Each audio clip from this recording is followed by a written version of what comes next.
시청자 여러분 안녕하십니까? BTV 주간 종합 뉴스 시작합니다. 현재 인천경제자유구역은 송도와 영종, 청라인데요.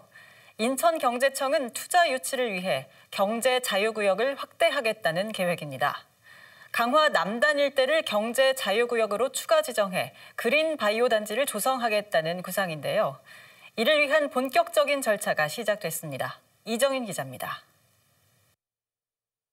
지난 2003년 인천은 국내에서 처음으로 경제자유구역으로 지정됐습니다. 송도와 영종, 청라까지 경제자유구역 면적은 총 122.42제곱킬로미터. 20년이 지난 현재 개발률은 90%를 넘어섰습니다.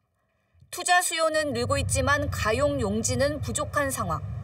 인천경제청이 경제자유구역 확대를 추진하는 이유입니다. 강화 남단을 추가로 지정하겠다는 계획인데 이를 위한 절차도 시작했습니다. 추가 지정 대상지는 강화군 화도면과 길상면, 양도면 일대 20.26제곱킬로미터로 청라 국제도시 면적보다 넓습니다. 우선 1단계로 10.03제곱킬로미터, 2단계로 10.23제곱킬로미터를 추가 지정하겠다는 계획입니다. 인천경제청은 이곳에 대규모 화훼단지와 스마트팜이 들어서는 그린바이오 단지를 조성하겠다는 구상입니다. 그린바이오 산업의 특징은 이 고부가가치 산업이라는 거고, 이러한 고부가가치 산업은 또 공항이 인근에 있어서 항공화물을 이용해서 이용을 하게 됩니다. 그래서 저희가 대한민국의 미래 먹거리 산업이자 또 우리 인천의 성장 동력인 경제자유구역의 어떤 새로운 그런 산업 육성을 위해서. 하지만 풀어야 할 과제도 산적해 있습니다. 해당 부지의 90%는 농지, 농림축산식품부와 산업통상자원부 등 관계기관을 설득할 수 있을지가 관건입니다. 인천경제청이 신청서를 접수하면 산업부는 적격성을 판단하고 관계부처와 협의를 거쳐 심의를 진행하게 됩니다. 스마트 농업을 또 전환하고자 하는 그런 정책적인 그 니즈가 있고, 그래서 그런 농림부의 어떤 정책적 방향과 또 우리의 장점을 살려서 농림부를 이제 최대한 저희가 이제 설득해 나가고자 하고요. 경제자유구역을 확대해 미래 성장 동력을 마련하겠다는 인천경제청.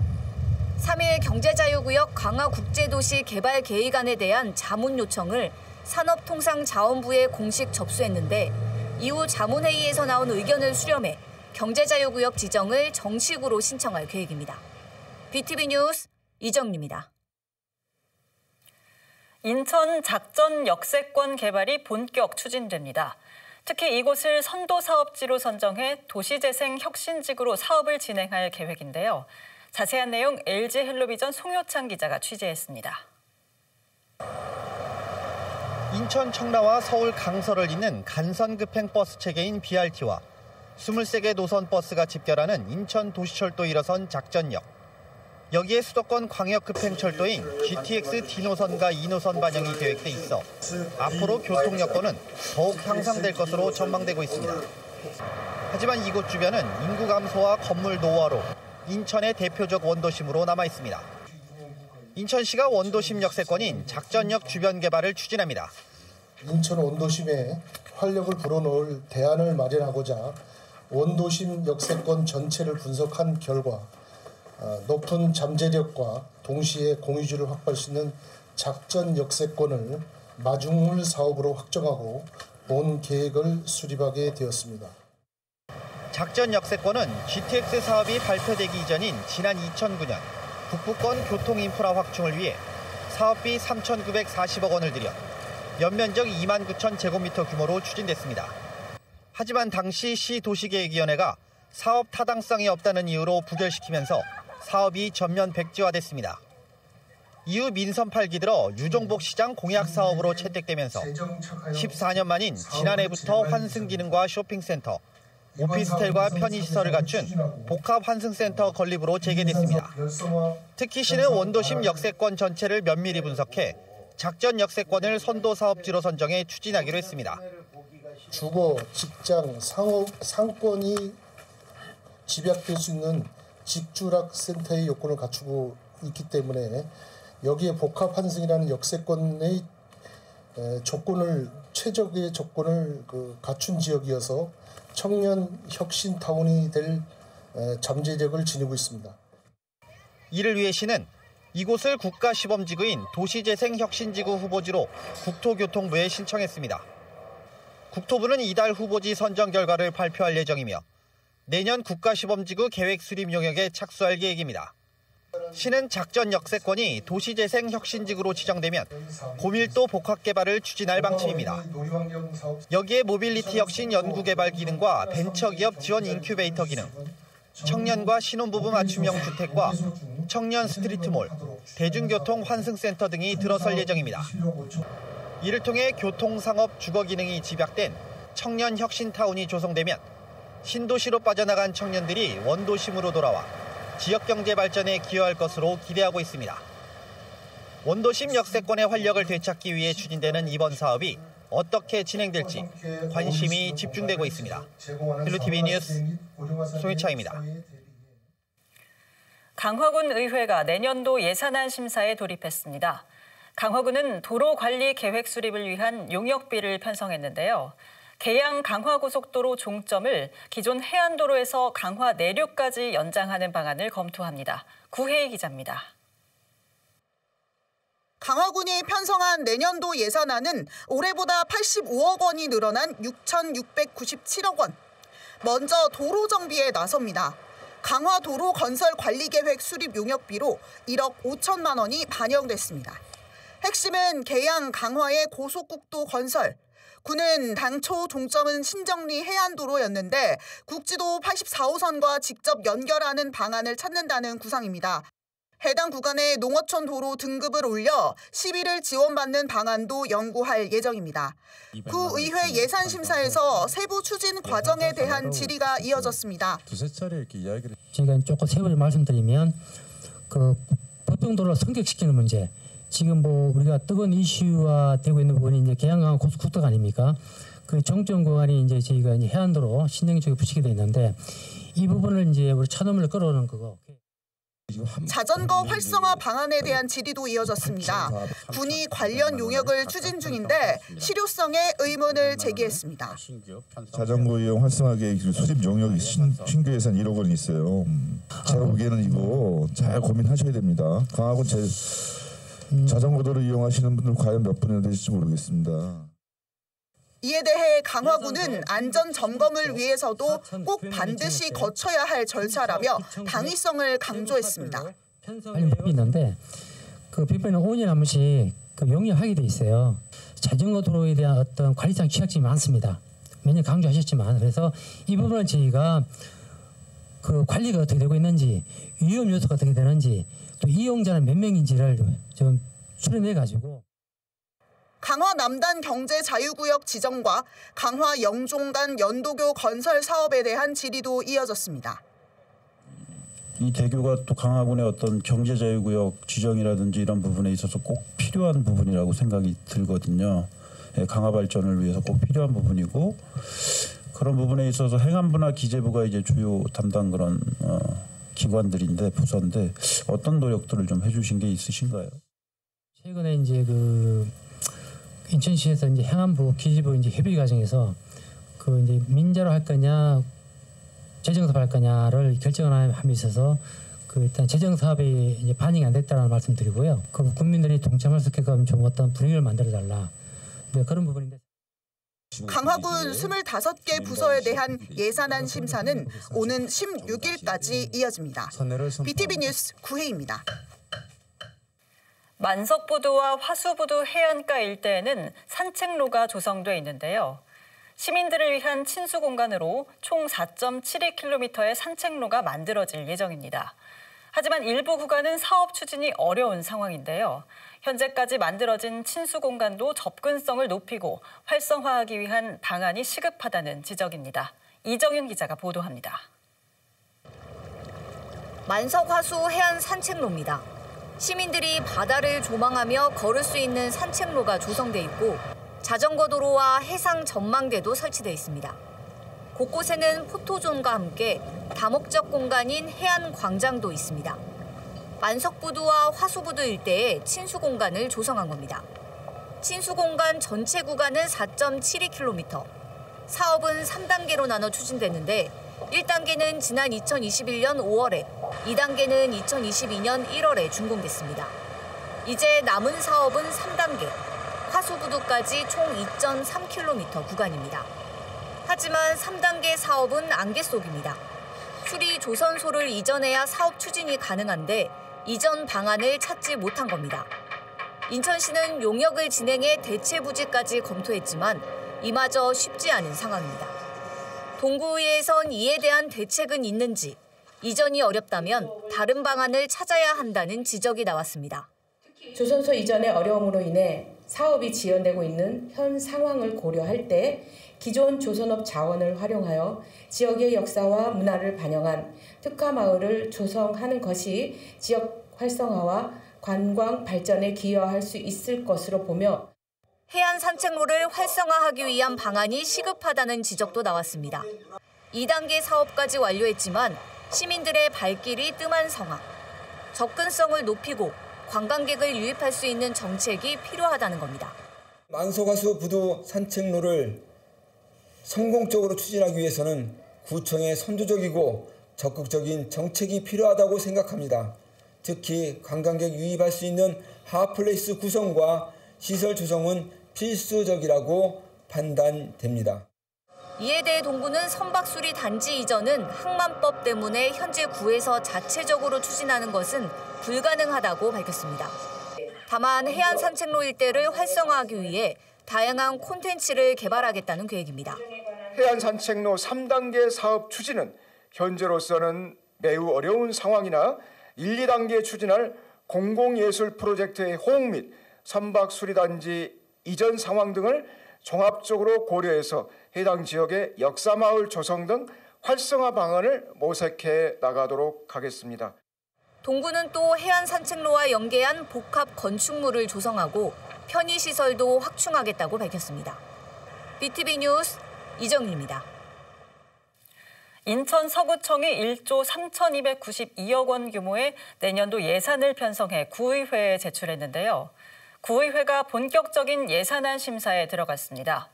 서구문화재단은 올해 초 문을 닫은 정서진 아트큐브 유지관리비를 편성했는데요. 구의회에선 활용 방안에 대해 의문을 제기했습니다. 구혜희 기자입니다. 서구문화재단을 상대로 한 서구의회의 새해 예산안 심사. 먼저 정서진 아트큐브 활용 방안이 도마 위에 올랐습니다. 아트큐브는 지난 2019년 전시 공간으로 문을 열었습니다. 하지만 접근성 문제 등으로 이용률이 떨어지자 결국 올해 1월 임시 휴관한 상황. 이번에 유지 비용이 편성됐는데 활용도를 높이기 위한 개선 방안이 마련됐는지 의문을 제기했습니다. 여기에 가서 내가 전시를 해놓은 작가 입장에서는 답답합니다. 그래서 이 부분을 우리가 지금 없애자는 말도 예전에 있었는데 이 부분을 다시 전시 공간을 만들어 놓겠다고 하면은 예술가들이 좋아할까요? 이 공간을? 그래서 그런 부분들을 개선하기 위해서 그 공간 위치를 좀 이동해달라고 그럴 수는 없을까 해가지고 수자원공사 측하고 협의를 했는데 그게 안 공간 되잖아요. 이동이 잘 안 되네요. 신규 사업에 대한 적절성도 점검했습니다. 서구의 문화적 현상 연구에 4천만 원을 편성했는데 서구문화원 문화역사연구와 중복된다는 지적이 나왔습니다. 그 역사 연구를 아까 말씀하신 것처럼 어떤 구술을 하던 뭐를 하던 이게 중요한 게 아니라 그런 거 서구에 대한 전반적인 역사에 대해서 연구를 하는 건데 두 개 기관에서 할 필요가 있는가? 한 개 기관에서 제대로 된 연구를 하고 그거에 대한 역사를 기록하는 게 맞지 않는가?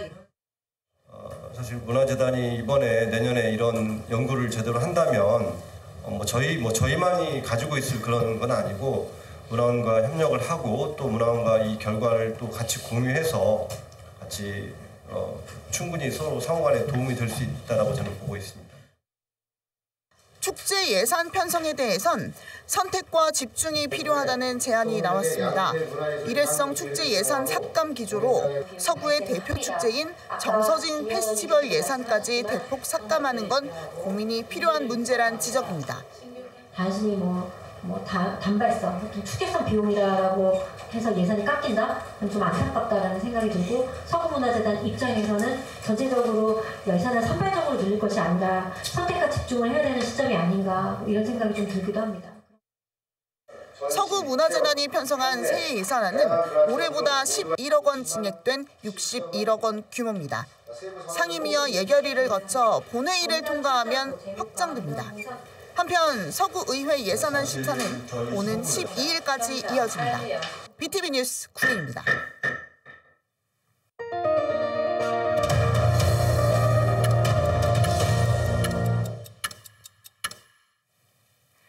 학교 급식실 등에서 근무하는 학교 비정규직 노동자들이 총파업에 들어갔습니다. 이들은 기본급과 수당 인상 등을 요구하며 학교를 벗어나 거리로 나왔는데요. 이번 파업으로 인천 지역 186개교 학생들이 빵과 주스 등으로 점심을 대체했습니다. 김지영 기자입니다. 인천의 한 초등학교 급식실. 오늘 점심은 밥 대신 빵과 주스입니다. 일부 학생은 집에서 도시락을 싸왔습니다. 학교 비정규직 노동자들이 총파업에 들어가면서 급식을 만들 사람이 없기 때문입니다. 이날 급식 노동자들은 거리로 나왔습니다. 고강도 노동에 걸맞은 처우 개선을 요구했습니다. 공공기관의 급식조리사 1명이 약 60인분을 만듭니다. 하지만 학교 급식 노동자는 2배를 더 만드는데 수당 인상 등 대책은 미비하다는 겁니다. 저희는 120명에서 140명분의 음식을 하고 있습니다. 그래서 기본적으로 근골격계를 다 달고 살고 그다음에 지금은 폐암으로 위험을 받고 있고 이렇게 되다가는 급식실에서 일할 사람이 없습니다. 저희는 진짜 아프고 힘들어도 도저히 쉴 수가 없습니다. 이들의 요구는 정규직과의 차별 해소입니다. 복리후생 수당의 경우 정규직 공무원은 호봉에 따라 늘어납니다. 반면 비정규직 노동자들은 근속연수에 상관없이 정액 지급합니다. 보조비 등을 더할 경우 정규직과의 임금 격차는 10년차 기준으로 1,000만 원에 달한다는 주장입니다. 물가 상승은 가파르게 치솟고 실질 임금은 하락되었습니다. 최소한 최저임금 기준에 맞는 기본급 인상과 경력이 쌓일수록 정규직과의 임금 격차가 더 벌어져 복리후생 수당 차별은 이제 더 이상 없어야 합니다. 이날 총파업 현장에 참여한 학교 비정규직 노동자는 1,600여 명.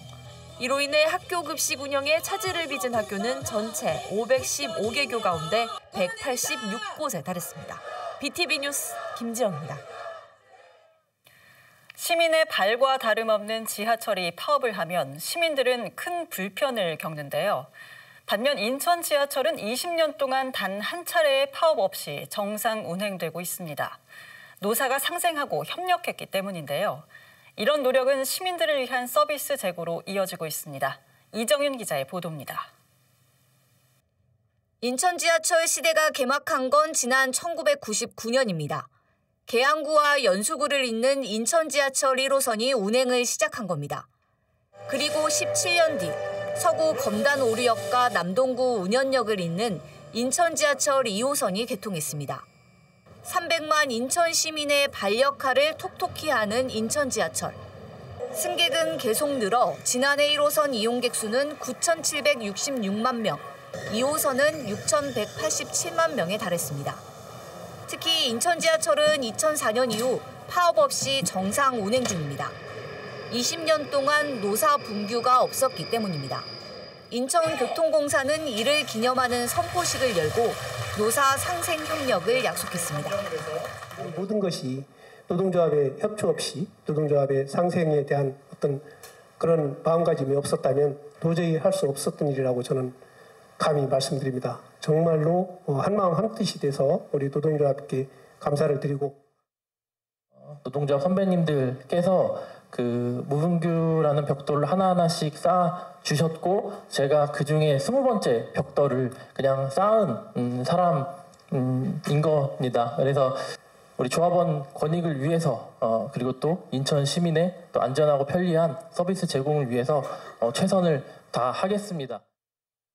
노사 상생협력은 시민들을 위한 서비스 제고로 이어지고 있습니다.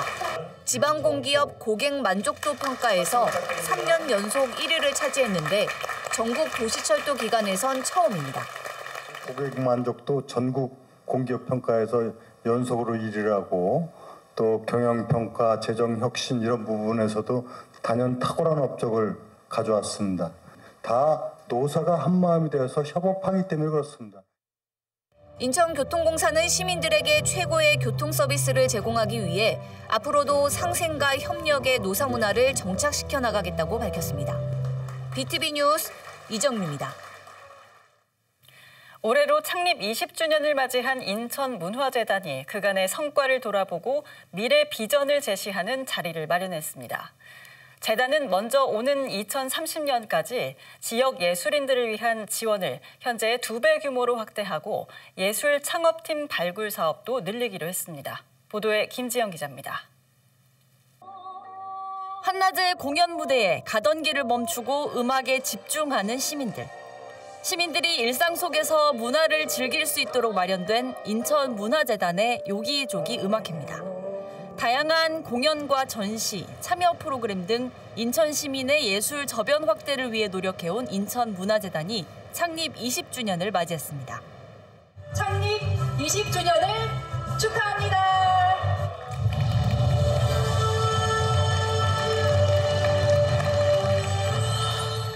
지난 2004년 12월 직원 10여 명으로 출범했던 인천문화재단.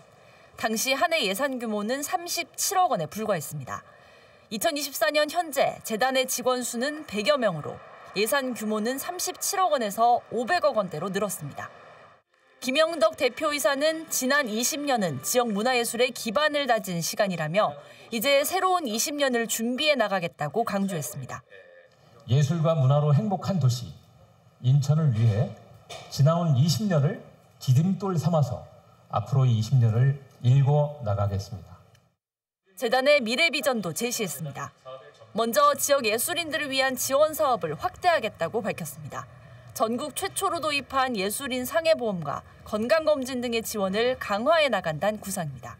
이를 위해 현재 20억 원 수준인 지원 규모를 2030년까지 40억 원으로 확대하겠다고 밝혔습니다. 지역 예술 일자리 창출을 위해 창업팀 발굴 사업도 늘리기로 했습니다. 다양한 예술 창업가와 기업 발굴을 위한 프로그램을 제공하여 2030년에는 50팀이 배출되도록 하겠습니다. 이렇게 되면 인천 지역의 문화예술 일자리 창출과 예술 기업을 육성하게 되어 지역 경제 활성화에도 이바지할 것으로 기대합니다.